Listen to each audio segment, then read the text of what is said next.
about Kara's journey into entrepreneurship and some of her personal stories. Kara, would you go ahead and introduce yourself? You bet. Thanks for having me, Jaylene. So, personal story, we start with an introduction here of we're sitting a half a mile from the original homestead of where my family came out in the early 1900s to settle during the Enlarged Homestead Act. So I'm now the fifth generation on the family ranch. Little girls are the sixth. I went to school down in Texas, made some loops in the Northwest, had a stint in animal health, about 10 years, business development, sales, marketing, and I come from a different background laced with the ranching way of life as well. And then recently founded Colorado Craft Beef in 2017, right before the craze of the direct consumer in COVID, which launched our business kind of to a whole new level in 2020.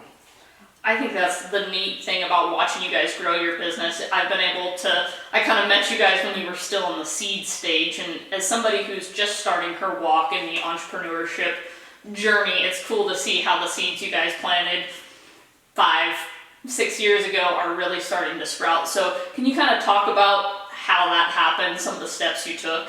Sure, yeah, let me backtrack a little bit to the why that we started Colorado Craft Beef. I've always loved the ranching world, the way of life, the ranch here in particular.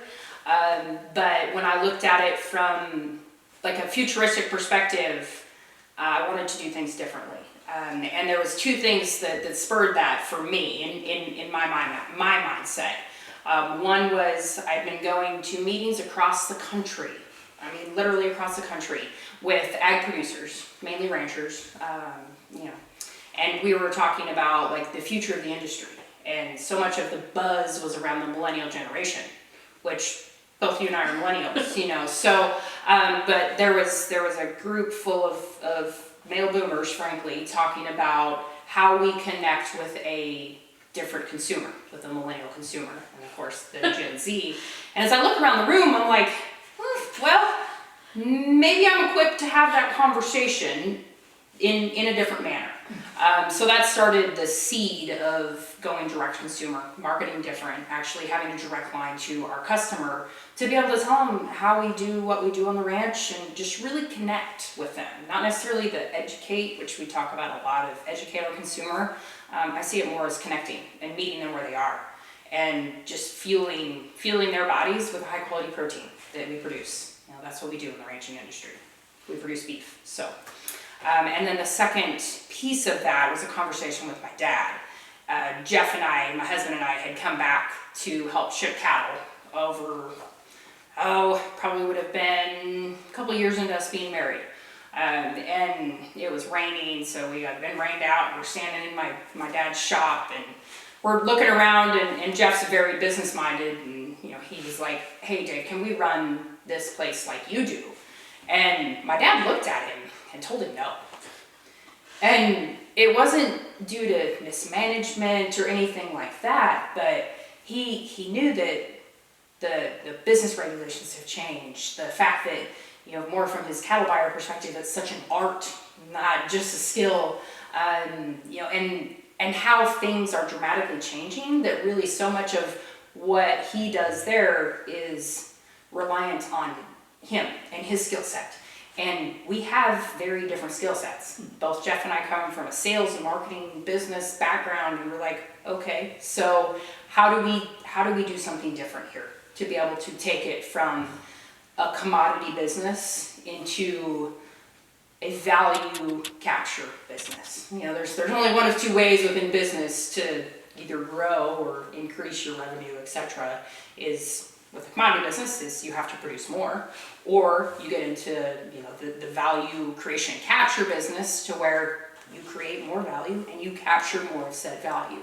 So you don't necessarily have to run more units. You're just increasing the top line from the value of each unit that you're producing. So that was the route that we decided to go and launched Colorado Craft Beef because of that, to be able to take that direct consumer, have a different conversation around beef and ranching. I think that's one of the neat things, and that's why I started this podcast, is to bring people in that were looking at the ranching or the agriculture industry differently because we can't do it the way our dads or our grandpas did it. We've got shrinking resources, we have all these different challenges to the industry, so you have to step outside of the box and think differently, and I think that's something you and Jeff do an amazing job of. What are some of the limiting beliefs or stories that you guys had to change as you guys jumped into your business? We did start with that. We don't plan to do it the same way that Grandpa did just because Grandpa did it. Yeah. We question the why a lot of everything we do. Doesn't matter what it is, of, why are we calving in January when the snow is still flying? Or, why do we turn yearlings out at a specific time on a specific pasture? Like, it may come to the same conclusion that we're doing and how we've been running it since the early 1900s, but it also might not. But we don't know that unless we question the why of literally everything that we're doing. So we try to be very diligent about looking at every piece of the business, from the cattle production side to a beef eating, or our beef eating consumer, of like, why do they buy from us? Like, why do they like beef? Like, if we think about it in a different mindset, that's helped kind of bring some of the limiting thoughts of like us understanding the why, and then understanding it, from our customers or whoever else is a part of that conversation. So. I love what you talked about there about like testing it for yourself to see if it works, because both of us are horsewomen. We like to rope, we like to be out there doing that. We like some of the traditional ways of doing things, but we also see the value of implementing some of the new technology, implementing social media, stuff like that. How do you balance, I guess, tradition and bringing in innovative stuff? Yeah, that's a great question, because sometimes I do wrestle with that. And most of the time, we talk about roping and doctoring cattle outside. We're so far from pens. Mm-hmm. And, these are 800 to 900 to 1,000 pound yearlings. It's like, does it make sense to trail them 5 miles to go to facilities to then be able to treat one that needs treated and then take them back home in 100-degree heat? Like, no, I would make the argument from, an animal perspective, animal welfare, animal care. It makes more sense to have people that are handy with the rope and doctor them, and then they get back doing what they're doing in their cow life. But if that has been different too. Like, we have weaning pastures close to the house, and we have lightweight calves. I'm not going to doctor one when he's right next to the pens. I'm going to go take him in, run him to the chute, because it's less stress on him, it's less stress on, everybody. But those are two kind of similar situations that have a different thought process. But that why of that has been a big thing. Something we recently have started doing is implementing full genome testing on all of our cattle that are going through the program, so we can understand really their optimal endpoint. And traditionally, it's been, we feed them, either X number of days, or we needed to fill this harvest slot, so we're just slating cattle for that. That was something that I challenged the status quo on, of like, are we doing what we need to be doing right? And really, we've been very close. So, the traditional methods have been really good, but yet, even on these last 2 rounds of cattle that we've taken to the harvest facility, we've probably been 2 weeks earlier than we normally would have, and you've yielded the same results as far as carcass characteristics. And so from an animal welfare perspective, like, we've advanced and we've used technology to do that. But we wouldn't have known that if we didn't actually test it. Say, hey, I have a hypothesis, let's see. And it's different with every animal because they're biological critters, which is kind of the fun and kind of the anxiety of what we do, is they're all different. So sometimes this one answer isn't always right for a particular setting. So it could work well for us here in our little corner of Northeast Colorado, but it's probably not going to work for a producer down in Georgia. Yeah. So it is very different and nuanced in agriculture, that sometimes we have to understand some of the nuances and the give and take of those. And that's something that I think could be highlighted, is like, it is very different. Everybody has different resources, whether it's personnel, whether it's natural resources, whatever it may be. So it may not always be a yes or no. It may be a nuanced. Well, and that's it, making your operation work for where you're at and what you're doing. I think one of the best things I heard when I was working in the packing industry is you can't qualify what you don't quantify. If you don't track it, if you're not out there seeing it, you can't make those changes. And I loved what you said about, sometimes it's more efficient to rope and doctor one, sometimes it's more efficient to run them through the pins. And this is something I saw working animal welfare in a packing industry, when you see the end of the line and you start to understand the animal welfare practices and why things like BQA exist, and you start to think whole picture, it changes what you're doing. And I love that you talk about that, doing what's best for the animal and being the most efficient where you're at. I think that's truly the conversation that needs to be had, instead of one way's right, one way's wrong. There's value to both ways. What situation? Where's it at? Yeah, exactly. I think one of the biggest mindset shifts that I've had and didn't realize that I had, especially working in animal health, I was on different ranches and feed yards and every operation across the country. And especially most cow-calf operators, I'd ask them what they produce. And they'd be like, around here, most time it's a 600-pound calf in the fall. Second week of October, that's when they sell it. And it's a 600-pound calf. And I finally had to look at people and be like, you produce beef. I mean, that is what drives our industry. If we don't have somebody who's eating our product, we don't really have a viability of our way of life. We can do some other nuanced things, but for the most part, the revenue that comes from a ranching operation in a roundabout sort of way is because we have somebody eating beef and they know, they like, they trust it. We gotta keep that in mind, that we need more of that as an industry. Well, and I think that's something you guys at Colorado Craft Beef do an amazing job of, is telling your story. You're getting out in front of the public, showing your ranch off, showing your operation off, and like you said, building that connection. And so then you're not the big scary rancher, the big scary, when you're providing your product at the end to the consumer. They know you, you've built that connection. Can you kind of expand on that, about building the connection with the consumer?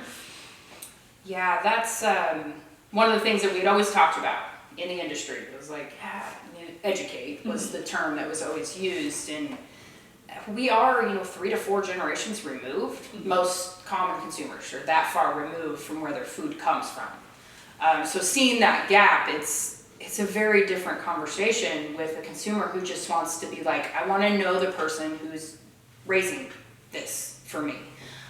Because we think in the industry a lot that it's all of the labels and the nuances and, how we do this here. And I mean, the very detailed stuff that we talk about in the ag industry, but it's really not. It's meeting a consumer where they are. Like, they just want to put a face to who produces their product. Like, it is a very different conversation than I think most people think it is or should be.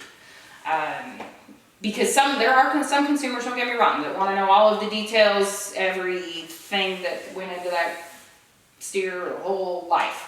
But for the most part, they just want to have a connection. Well, and I think that's a great thing. What you hit on there is humanizing producers, because a lot of people, they don't see the producer aspect of it.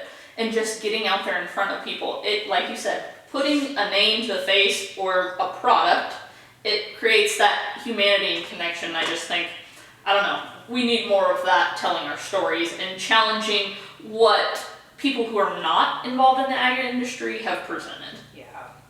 And some of it ends up on the food production plate. And that's been something that's also has helped, I'd say, probably strengthen our position in the market when we purchased our own harvest facility. So we have the chain, we know what goes into that. And I would almost argue, you being on the meat side too, would probably err in this of, I think what we do at end of life is just as much or more important than the rest of it. I mean, it's incredibly important to make sure that animal has the best end of life. Also, the best life, but that is such a big piece of of the chain, and a lot of people have a hard time understanding that like that life had to end so theirs can continue. So making that connection that like this is something that we honor because it is. I mean, these animals' lives ended so we can continue to be nourished, and so ours can continue. And that's something that when I just have that conversation with most consumers, there's just a peace of mind with that. Like they're like, man, they care. Yeah. And we do. You know, we wouldn't do this if we didn't care. Well, and getting people to see that, I had the privilege of leading tours at my previous job in the packing industry, and like getting to take people who had never been around livestock and show them that process and just be like, it's not what you think it is, and show them start to finish. It just, I think it widens people's perspective, because I think the United States does a good job overall of processing their foods. And I think that's the cool thing about what you guys are doing. You have so much more control of animal welfare and that end of the life process with the smaller packing house. Is like you do get to, you know, have so much more control over your product. Yeah. So Yeah, we know the people on the other end of it too. Yeah. You know, and they know how much what they're doing matters as well. And sometimes when you dehumanize that, where it's so segmented, you kind of lose some of that connection. yeah. You know, but we're at the plant having conversations with our employees about what we're doing and why we're doing it and how it matters. There's a different level of connection there also from what they do every day.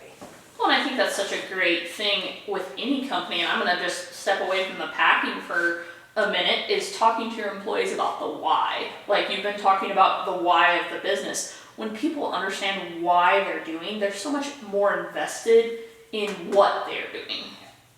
So I'm gonna switch gears for a second and kind of move over, and I want to talk about, both of us have corporate backgrounds. That's kind of where we got started, and I am just starting to get the shift into the entrepreneur mindset, and you're a little farther along in your journey. But talk about the shifts from moving from a corporate mindset to more of an entrepreneurship mindset.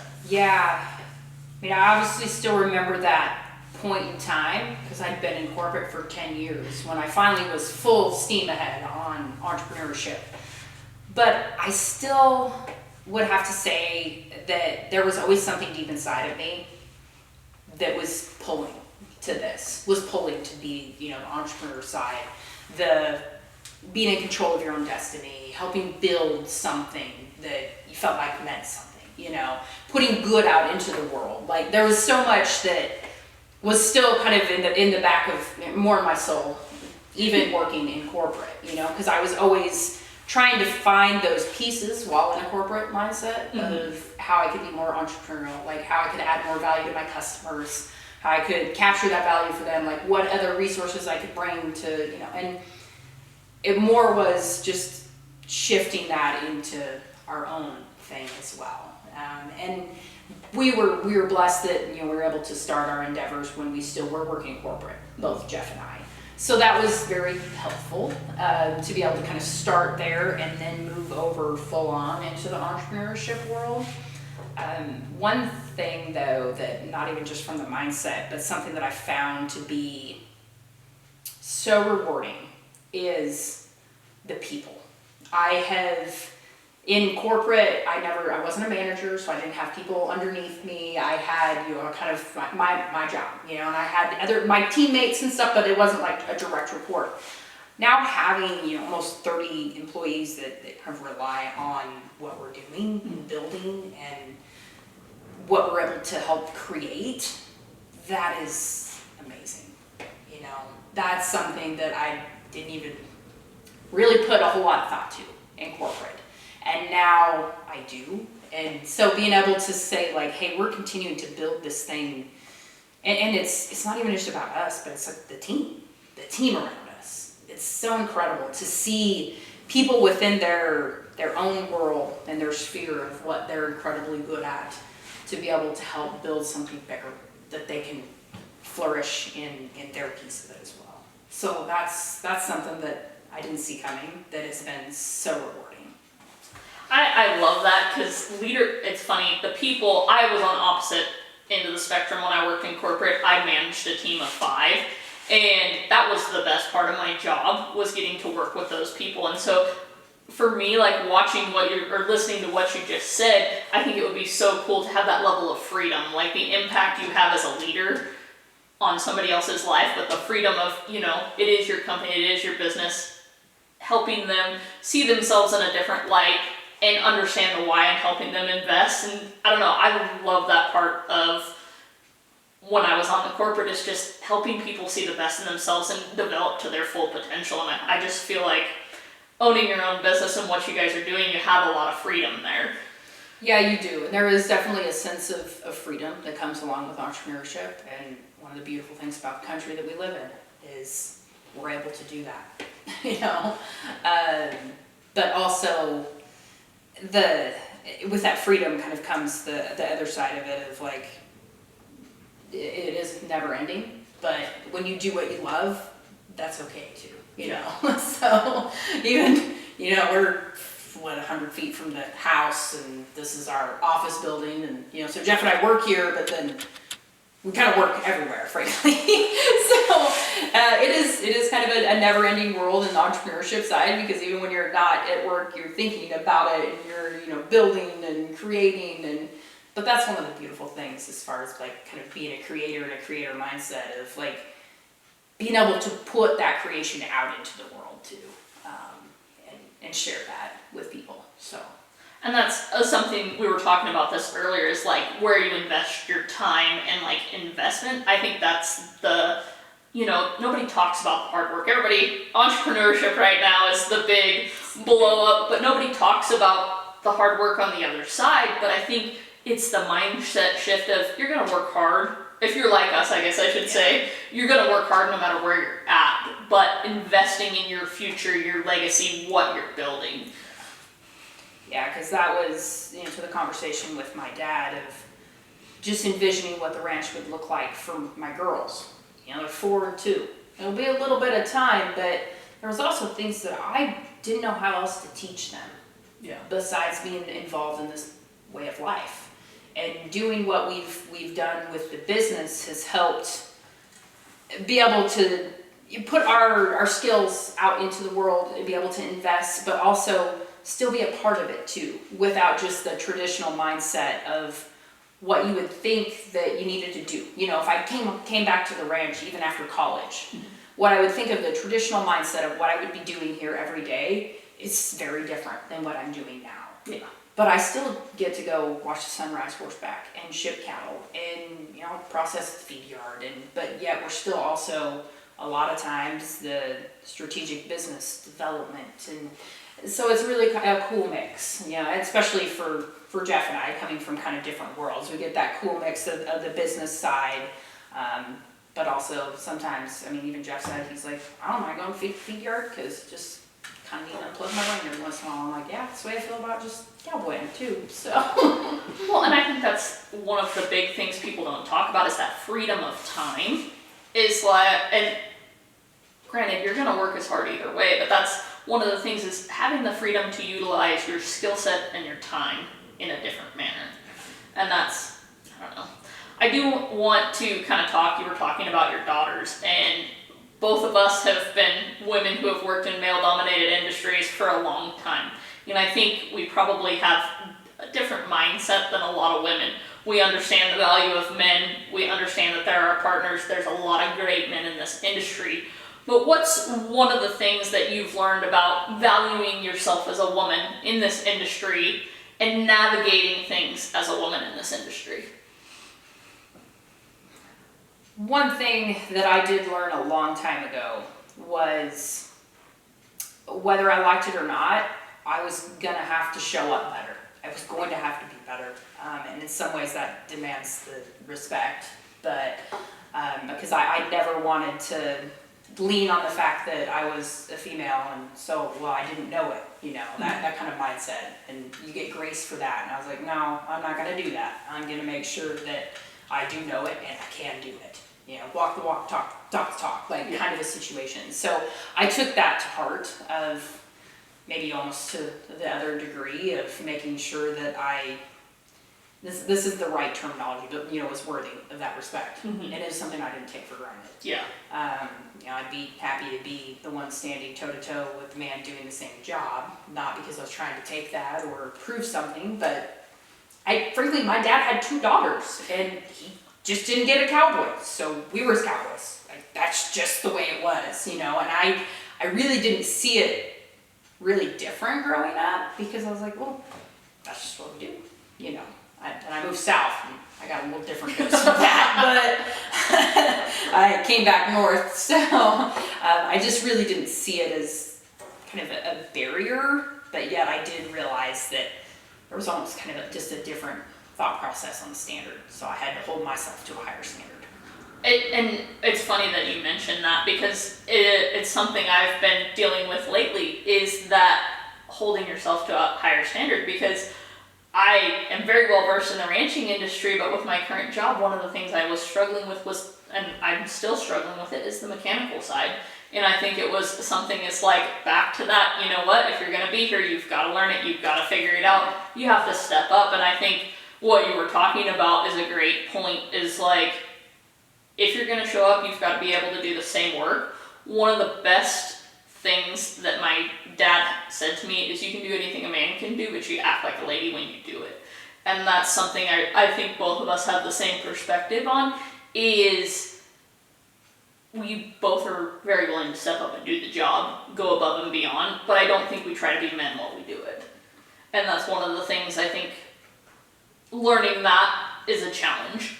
It is. Yeah, it's a fine line to walk, and I think about that every day on how I teach my girls that. Because I think it could get carried away one way or another. Mm-hmm. So I'm trying to find that balance of how to teach them that. And both of my girls I've really been focused on the fact, if like today they want to wear a dress, great. That's perfect. But if we need to go do a job, like I need you to be in jeans, like just dress for the occasion. Like, yeah, doesn't matter, boy, girl, whatever, but like just dress for the occasion and rise to the occasion. So I try not to make a big deal about it with them one way or another, because even I almost felt a little bit of shame for wearing a dress sometimes when I was a kid, because it was like, well, how are people going to know you're a cowboy? Be like, well, doesn't matter what I wear, right? It's a mindset. It's how you show up. Yeah. I think that's interesting, especially with you having 2 daughters, is how do you find that balance of, yes, I want to teach you to work hard. Yes, I want to teach you the values of the cowboy lifestyle, but I still want to teach you to be a woman and value yourself as a woman. And I'm 31 years old this year, and I'm just now delving into that and trying to figure out the balance of that. So I'm interested in your perspective on that. That is I don't know if I've got it figured out yet, 4 and 2, but we're working on that. I try not to impose any self-limiting beliefs on them, whatever it may be. If they, like, I'm pretty sure my youngest was going to want to ride bucking horses someday. That's just kind of how she is. And if she wants to do that, you bet, girl. We'll go get you the saddle and we'll get it done. My oldest, she might want to just be in ballet. I don't know. She want to sing a Broadway musical. Like, sometimes I wonder. But I want them to know that whatever fulfills their soul, like, I'm here for you. I'm behind you. Whether that's doing X, Y, Z, but to the hard work perspective, I really didn't know how else to teach them besides them being on the ranch, because there is something inherently different about caring for a life that is not just your pet or a human. It's like you're caring for these animals that will be your food, and respecting that.